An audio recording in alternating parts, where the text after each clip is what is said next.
Countdown for blastoff. X -5, -4, -3, -2, X -1. Fire.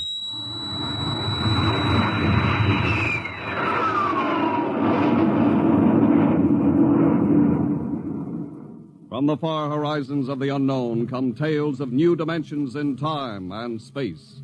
These are stories of the future, adventures in which you'll live in a million could-be years on 1,000 maybe worlds.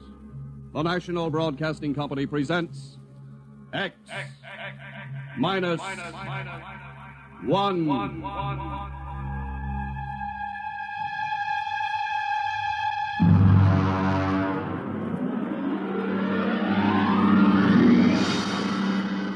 Tonight's story, No Contact.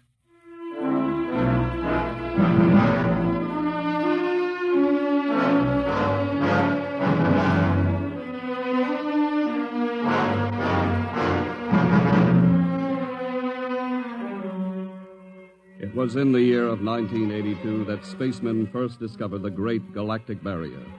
In the past 10 years, rocket travel to the moon and the nearer planets had become commonplace. And then men fixed their sights on a more distant star, the remote planet known as Volta.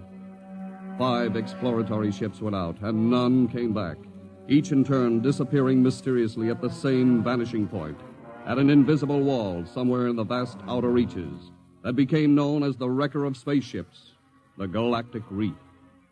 And yet, the explorers refused to admit defeat. It was on June the 2nd, 1987, that the rocket Star Cloud made ready for takeoff, the 6th to attempt to crack the barrier and win through to Volta. Now hear this. Condition green, 2 minutes to blast off. Condition green, 2 minutes to blast off. Well, Louis, this is it. I don't suppose you'll be needing the ship's doctor up here on the bridge during blastoff. I think not, Smitty. There's little chance of acceleration bends in these new overdrive ships. I'll be in my office then, counting vitamin pills if you need me. It's only a few steps. Good luck, Louis. Thank you, Smitty. Lieutenant Collier. Yes, sir? You're relieved. You'd better get down to navigation control and take over. Yes, sir. Lieutenant. Yes, sir? We've never flown together before. This is your first flight in a space vessel as big as the Star Cloud. Yes, sir, but I was trained in oversized jobs at the Naval Academy. Well, if you're half as good a navigator as your father was, you'll do fine. Thank you, sir. Did you ship out with my father? I served under him on one of the first rocket runs to the moon. I see. I almost went along on his last trip to the barrier. Too bad about that. Yes, sir. That's all, Collier.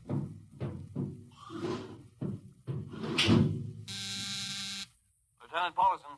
Get me the ground control tower on the field. I want to talk to Colonel Harrison. Yes, sir.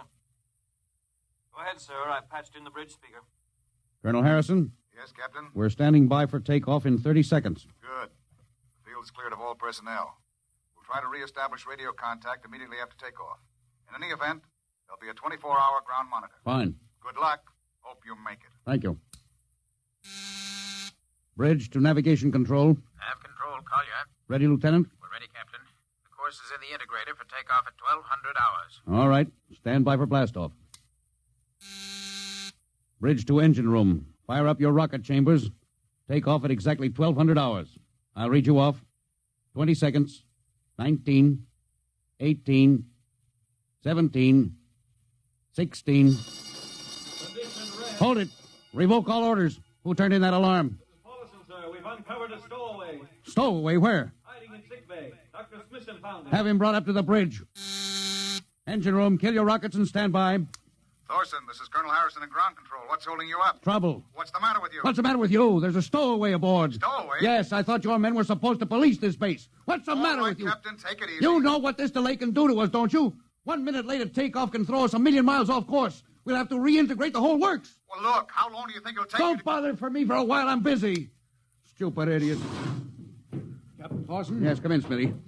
Here's your stowaway. I'll court-martial Oh, Charlie. Can you use a good radio man, Skipper? Well, I see you two have met. Matt, Skipper and me made 50 trips to the moon together. Didn't we, Skipper? Charlie, if you wanted to come along, why didn't you volunteer? I did, Skipper. They turned me down. Well, what's wrong with you? Acceleration bends. They said my arteries wouldn't stand another trip. Oh, I'm sorry to hear that. But they're wrong, Skipper. I got one more good trip in me. Well, Skipper, you know that these green kids, they don't know the first thing about space radio operation. Now, you put a man like me on, and I'll be getting you bedtime stories from Mars. Charlie, you know the regulations as well as I do. I can't take you much as I'd like to. Colonel Harrison will murder me for this. Well, I'm sorry, Charlie. I'll have you put aground. I'll tell you what, I'll ask Harrison to put you on as ground radio contact, and it'll seem as if you're right here with us. He won't do it, sir. Well, he'd better. I'll have him busted to corporal for letting you sneak aboard. Look, Charlie, you better be off. Paulison. Yes, sir. I'm sending this man aground. Give him time to clear the launching platform. Yes, sir. So long, Charlie. I'm sorry. Good luck, Skipper. I thought you were going to have him drawn and quartered. If it had been anyone else, I would have, Smitty. But Charlie, well, he's kind of special. He's been with me since my first command when we began the regular run to the moon. And if he wanted to come along this time, well, it's only through loyalty to me. You know, Lewis, I didn't realize it before, but you're almost human. Captain Dawson, nav control, Collier. Oh, yes, Lieutenant. How badly are we fouled up? Can you recalculate the course, or shall I cancel the takeoff? I've already plotted a new course on the integrator, sir. If we take off in exactly 30 seconds, we'll need to correct for only a 1-degree deflection. I can do that before we breach the stratosphere. That's quick work. Are you sure? Yes, sir. Positive, sir. All right, Collier. I'm putting it in your hands. We'll blast off on your signal. Bridge to engine room. Prepare to blast off on navigator's signal.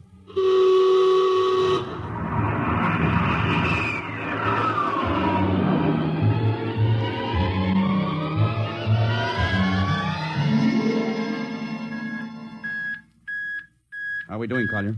Coming on the bearing, sir. That's 4, 3, 2, 0. We've intersected the course vector. Good work, Collier. Course is corrected, sir. We're ready to go into atomic overdrive anytime you say. All right. Stand by. Yes, sir. Now hear this. Now hear this. Prepare for maximum acceleration. Bridge to engine room. Kill your rockets. Rockets out. Fire up number 1 cyclotron.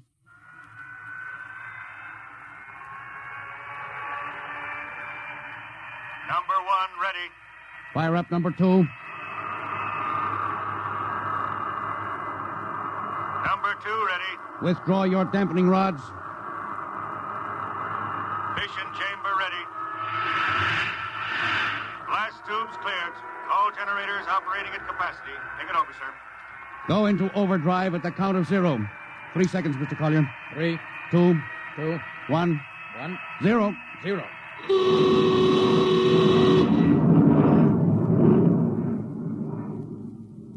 How are we doing, Collier? On course, sir.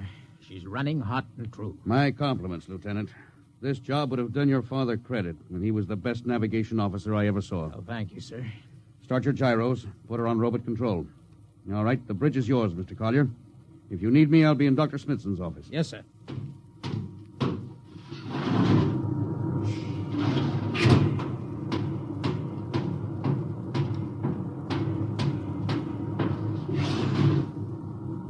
Well, Lewis, I see you got us off the ground. You can thank young Collier for that. Chip off the old block. You knew his father? As a matter of fact, I knew him very well. First-rate spaceman. Oh, is he the one yes, who... Yes, he was lost in the galactic barrier on the second ship we sent out to Volta. Lewis, just what do you think this galactic barrier is? Oh, your guess is as good as mine, Doc. All I know is that 5 ships have gone into it, and none of them have come back out. You think it's a nit? How about Mestrovic's theory that it's a time warp in space? That the ships reach it and slip into another dimension? I think that's a lot of rubbish.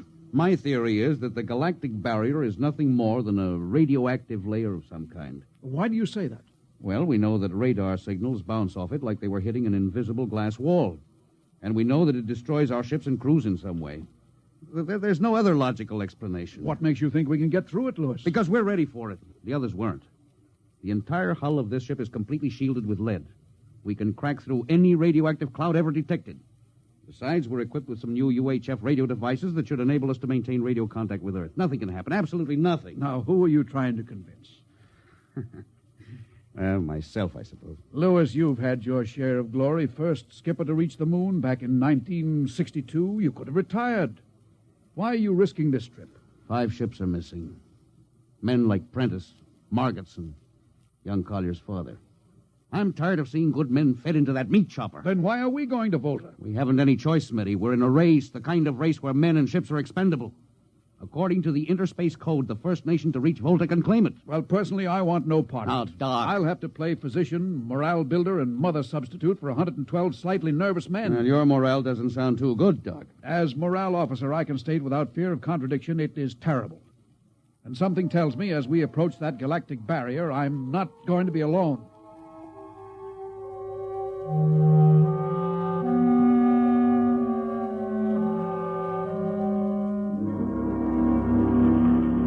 Hello, Earth. Hello, Earth. Captain Thorson of the Star Cloud calling Earth. Hello, Star Cloud. Hi, Captain. Charlie. Well, I see they haven't court-martialed you yet. No, sir, thanks to you. Well, it's good to hear you. You can read us the funny papers on Sunday morning. All right. How's our signal? Strong. Clear as a bell. Here's our log report for Colonel Harrison. You ready? Shoot. June 2nd, 1987. 4 weeks out from Earth. Running through. No radiation. Operation normal. Still making our approach to the galactic barrier. That's all, Charlie. See you later. Good luck, Captain. I sure wish I was with you.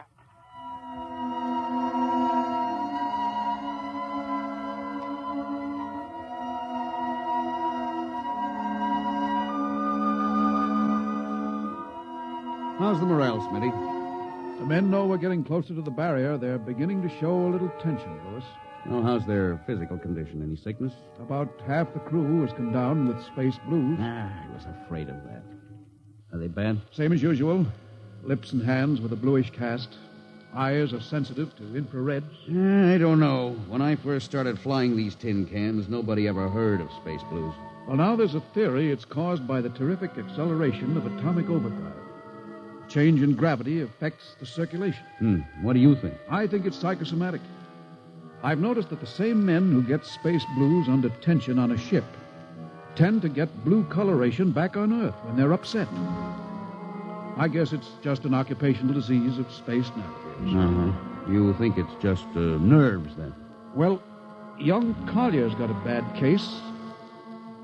I think it's tension from overwork. Maybe he needs some vitamins. Lewis, when will you realize that vitamins are not a panacea for all the troubles of mankind?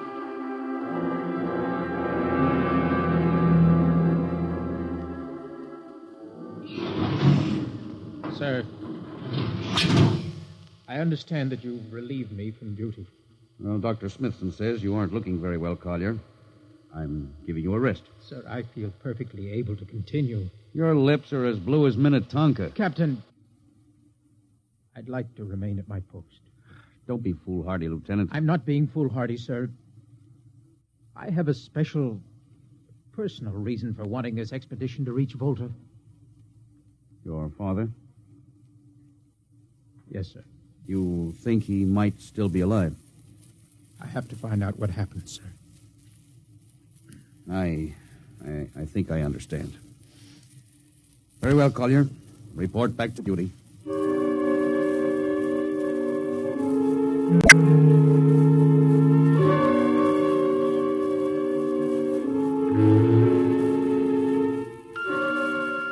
What's the reading, Paulson? We're getting a +5 radar bounce now.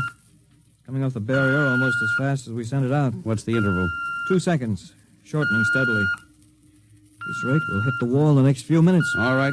Alert the crew. Sound general quarters. Now, hear this. Condition red.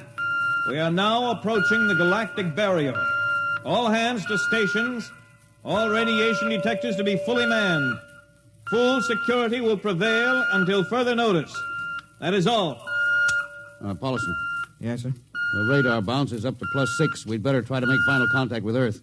Is Sparks still trying to raise the base? Yes, sir, but he's not having much luck. Oh? Seems to be some interference. That's the radio room now. Yes? You got him? Well, cut in on the bridge speaker. Captain will take it from here. Hello? Star Cloud to Earth. Can you hear me, Earth? Hello, Skipper. I can barely read you. We're getting heavy static from sunspots. That's not sunspots, Charlie. We're right on top of the galactic barrier. Getting a +7 radar bounce. Expect to hit the barrier almost any second now. Good luck, Skipper. If we crack the barrier and come through still in one piece, I'll try to get back to you on the high-frequency band. Got you, Skipper. Don't worry. I'll be waiting. So long, Charlie. So long, Star Cloud. Must be getting awfully close now, Captain. Echo's bouncing back so fast it's almost beating the signal. When they go inside, hold on to your hat. That's when we run into the wall. Any second. Hold on. Oh, here goes nothing. Here it comes.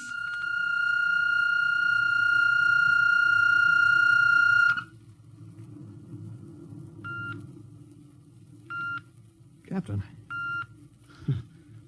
Nothing happened. we made it.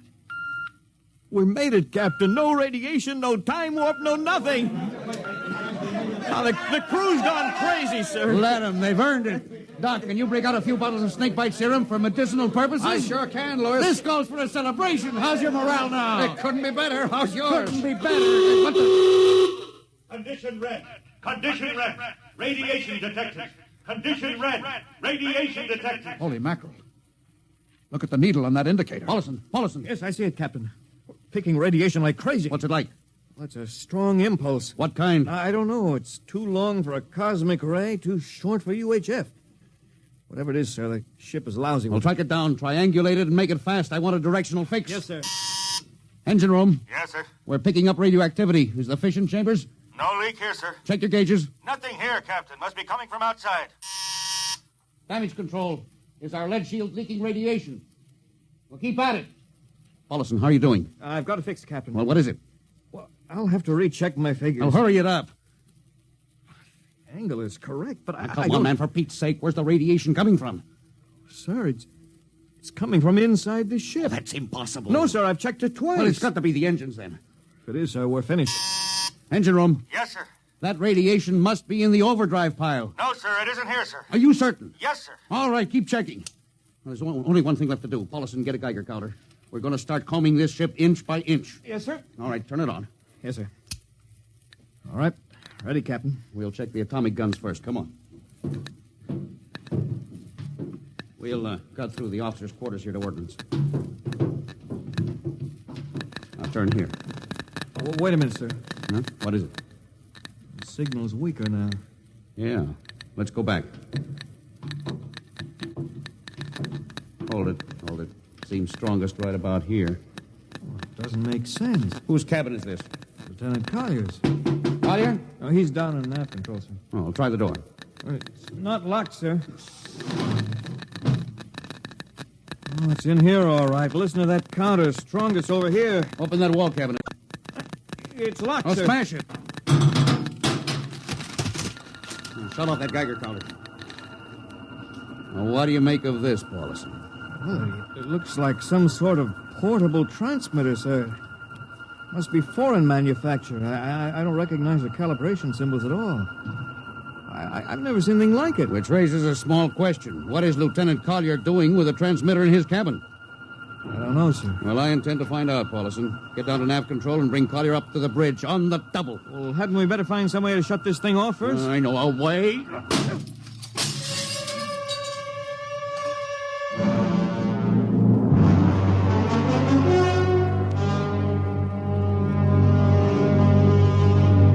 Lieutenant Collier, I'm going to ask a few simple questions, and I want a few simple answers. Yes, sir. What were you doing with a transmitter in your cabin?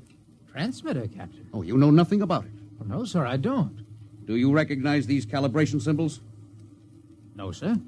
Can you think of how it might have been placed in your cabin without your knowing it? No, sir, unless someone came in while I was on duty. Would that have been possible? I suppose so, if someone had a key. I found your cabin door unlocked. Well, I meant a key to the wall cabinet.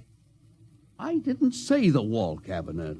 Well, I... You what, Lieutenant? How could you have known it was in the wall cabinet? Well, I just assumed, sir. Lieutenant Collier, I find it hard to believe you would lie.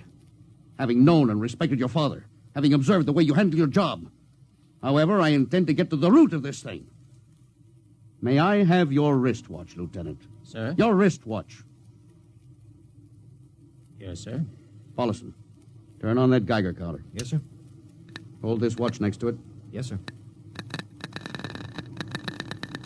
That's all. Lieutenant, if you hadn't any close contact with that transmitter, how do you explain the radioactivity of this watch? Well, I don't, sir. I think you'd better. To whom were you sending those signals?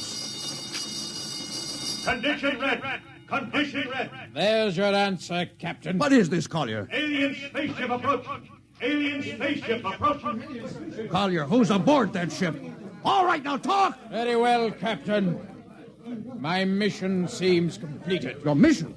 Are you admitting that you're an agent of a foreign power? I'm stating it. What nation? No nation, Captain. What? I am an agent of the Voltan government. Oh, what? The government of the planet of Voltan. You're crazy. Are you so stupid, Captain? Did you think your people are the only ones who can invade another planet? What do you mean? We've had agents operating on Earth since 1945. I don't believe you. What do you think happened to those 5 ships, Captain? Where do you suppose we got our information? Your language, your culture, family background. Your appearance, you look like... Like Commander Collier? Well, is that so surprising, Captain? You see, Captain, we had a living model. I ought to kill you. That would be very foolish, Captain. I would advise you to surrender without delay. Alien ship now coming into ordnance range. I'll deal with you later, Collier Paulison. Yes, sir. Put this man in irons, take him away. Don't worry, sir. We'll take good care of him. Carpenter, Robinson. Gunnery, Gunnery Richardson. what's the range? 10,000 meters. They're closing fast. Put your guns on radar tracking. Tracking. Coming on the bearing.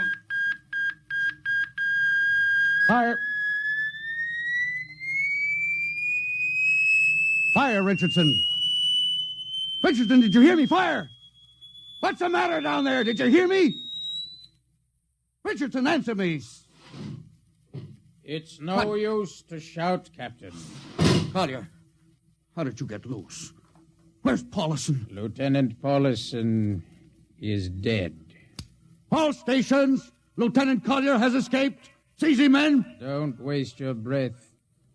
Your men can't hear you, Captain. What? Those still alive are my men. You're lying. No, Captain. Every ship that has ever left Earth was controlled by a Voltan crew. That's impossible. Those were hand-picked men. Handpicked by us. I don't believe you. No? Then why not call for help? Carpenter, Robinson, Haley, report.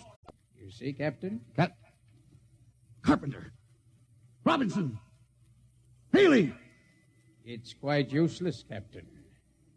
I would advise you to sit very quietly and do nothing.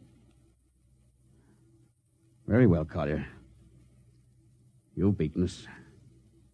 What now? The ship will be taken to Volta for, shall we say, further experimentation. I see. Of course, there's one thing you hadn't counted on. Just what is that, Captain?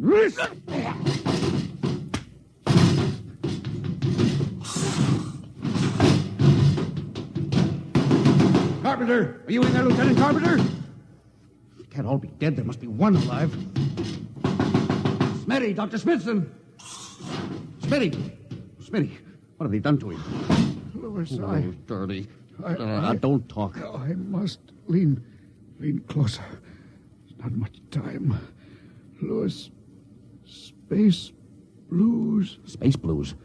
What is it, Smitty? What are you trying to tell me? All men with space blues. Voltans. Let me help you. No, Louis. Get message back to Earth. Voltan, 5th column. Watch out for space blues. Smitty. Oh, Smitty.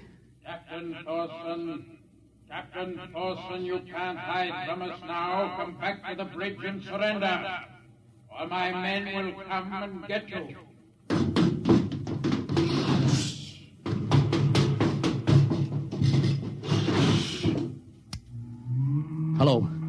Hello.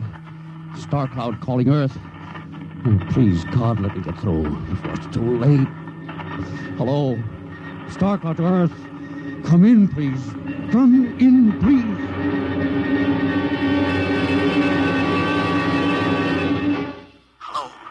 Hello. Star Cloud to Earth. Captain Thorson calling. Charlie, come in. Please, hurry. Hello. Oh, hello. Can you hear me, Charlie?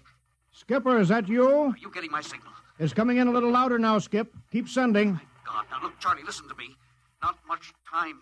Get word to Colonel Harrison. Crew mutinied.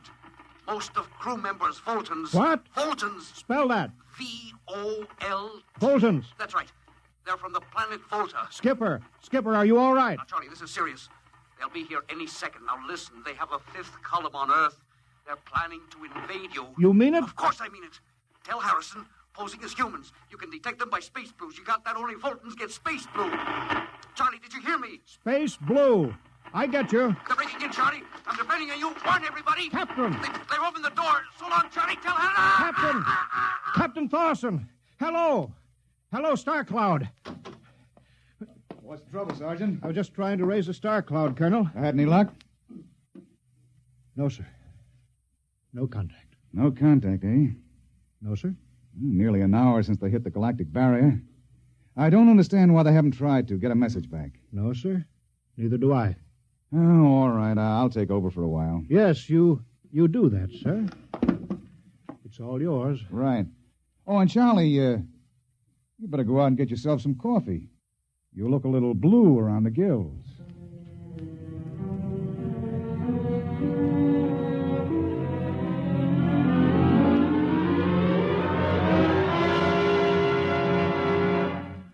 Tonight, X-1 has brought you No Contact, written by George Leapard from an original story of Leapard and Ernest Kinoy. Featured in the cast were Louis Van Ruten as Captain, Donald Buca as Collier, Wendell Holmes as Charlie, and Bill Griffiths, Bill Smith, Matt Crowley, and Ken Williams. Your announcer, Don Pardo. X-1 was directed by Fred Way and is a transcribed NBC Radio Network production. And now, next week. When you want to take over a world, you naturally look for its weak point, some way to catch its people off guard. We live in a world where everybody loves a parade, a world of press agents and publicity stunts. But who would ever dream that invaders from outer space would take advantage of that weakness and actually hire a press agent to advertise their coming? Who would believe it was anything but just another publicity gag? At least, not until the terrible moment when it was already too late. The moment of X-1.